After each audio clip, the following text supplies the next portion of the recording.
mi kodo le ehwe me mi bi mi mando dagbe ya mi koda zan gagbe afevo sun ko mi le die ton sin azan ko atan nu kundo po godi hoja maleo mi ko foye bo ko ra lo mi tonu fin ko ton FONGBE me o mi na du le ton Matin Libre e hometon eton e diwe mi na besin awi we dam lo same ko ro cho hen po alonu amlo de te ka yin po han alonu ton me chele mi Matin Libre e hometon e sora gade do me jile nungbo ANM1 e so belen to sin asi adoji do nu ada khoreti be de o do Mombasa bonu enedion e inple da kho gbanu ko we go be jijan iton bo tito me e me gbe oji ton lo ran pe nu kundo le na wa gben bon dagan le bi fi na no ganji khowu be yor aso west no mon koton ye de ito ton me le vole ye de disu ye inple da kho we go kho ye kwiton bo ye de nduru dagbe monu do belen to bensin o kan we de no ho beta iton yor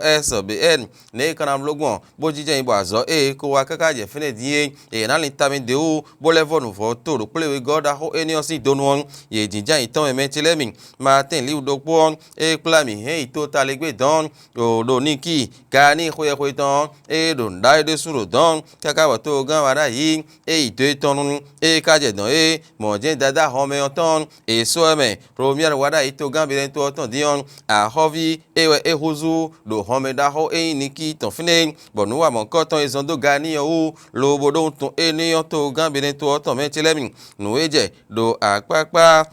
do AVAKPA do tomi to fi bosin danu bonu gege jizo me chilemi no e jizo enele no e fi otemetemene afo e he na do ye me awe mon koton hole no kun e ton do honta bo dali no zoe bono pon don se do ma mede de mede so no ke do ho de do ro fode a bezon bole no igon ti an kaka bon do ti mo e do na mo do ton tan dan bo eni o no e po ta un bo mi anu kun we bo Matin Libre e so do e kweton jin no gbo zozo e ran be sin wa de me bi o chane o CESO e safo sorote do to pon mi ton le meteme yo e mo do be jire BORGOU e mi na honu sinu wa ide tonu de bonande mo mo na gbon be ne kun gbon ji bi fu gbon to pon la do poropon bo CESO gbon fide le yo ye lo mo ye na je azo o me chile mi do Niger sin to me don dion ti ani elele ko ahoropo men do no de tin boya iglodokun ko do ajo han le ton po bo do o ra no finen no mo ko ton di ho me bo to gan enio ele vole ko aji do menjele e ran le nko pon fere men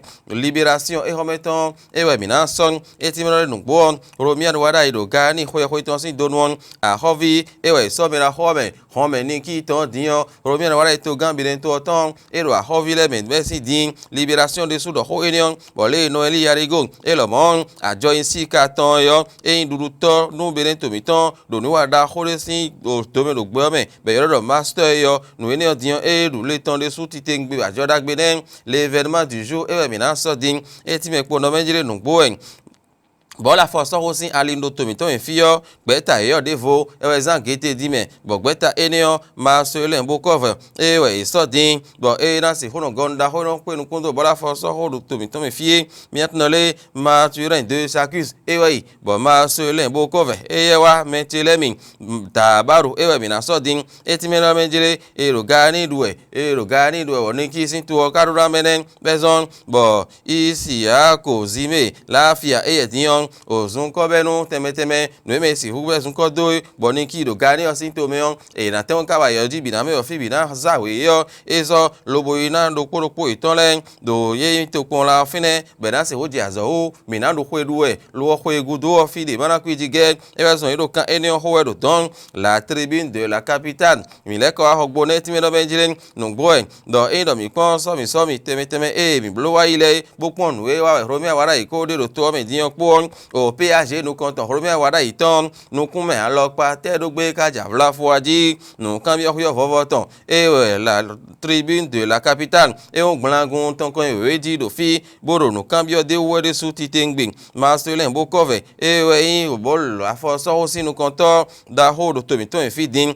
delta e we minason e ti me po do menjere e do ho do e cho ho po men e sin do o black gbado wa wo do to men wa bi o to me ajiji ho ala nu to vi u nu enele ero DJ do to era hegoji teme leme ka odrensa bo gwa only sin to me don e minat ndo menjele ene ozodin ne kasi ho penu kun do mele ogbon teme on ene o e ndo tajime do mege ti gbo hon sin to iton lebe mi gen kle mi ve mi do to mi to me we bere to mi to me dion e ko ido akondion e we de wa do so izeme bo Yesu po lobodo gbagba bo l'indépendant e hometon yo e we mi na so din e ti me po ndo menjele nu gbo lo eli ya rigo e di ajoda ho e ngbe oton yo e ido po bukan no bere to o me nu wa da ho ti be so te bo esun kinkan e no kan zunu jele po afene yo e we e ye blome do master ho ye ko ton si ale no do ajoda gbe eneyon mi na so ajache news o ti me no menjele Joseph Ojogbenu e lo modiyan e GAANI o sin oto meme bo le to nu ogbon do fune yo e so gbe tan lobo doro poropo iton re to no be eyan hu mbo ho fo meme chelemin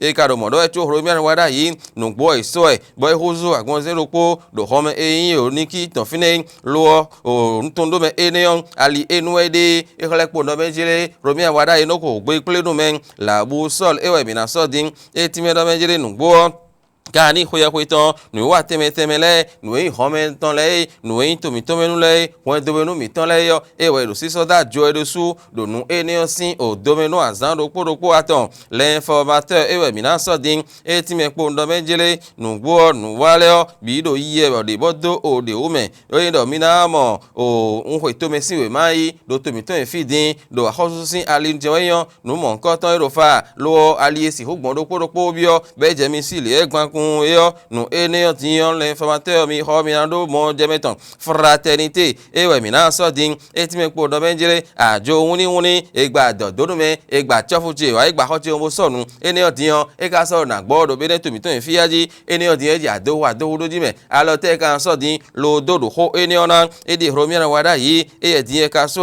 hovi do ho me na ho e NIKKI to GAANI o sin e kame fraternité do ho ene l'autre vision ho de voye te mo do film e ti me po ndo menjire nu gbo le kana wagbon ku tonu ene agbon se ro po to e don to fo gbele si alinu ti to meliti bo intada bo nu mon koton akwazika li do sin alinu de suwe e de menchile min grego ala oro e dion e de aforo po do nu konu mi hui le matinal e hometo eton yo e fon zame menchile min e ti me po ndo menjire nu ejero apapa avakpa ro afosun mi de din si azan izengo gbe yo dandan me yo ne kana to nu kun bo sin na kan si tonu sin bo kan sa ton sa me ro ko pora mo eton de ben nu mo nkan ton diero kan ton ho edeso ye me aho ye mo nkan ton ho le nu kun eton ro hon li nu me bo ye ro te pon le na do ho ogbon ile nu na igbon ile to ba nu teme le e na igbon de bodo de we le paraku wa we bi na so din e ti me po ndo menjele iston drapeau 2026 mi se mo ti to me de we me bo khle po ndo le si di ku karimu e ye dion paraku si nu kun me na ho we yo e ro kan mo nkan ton ho edeso ti te ngbero be to mi to e fi bo ndo e ro me ha ejan eyan me ra ho alo su ro po yin do ti to me yari ari enelesin alinu do be den to mi to me lo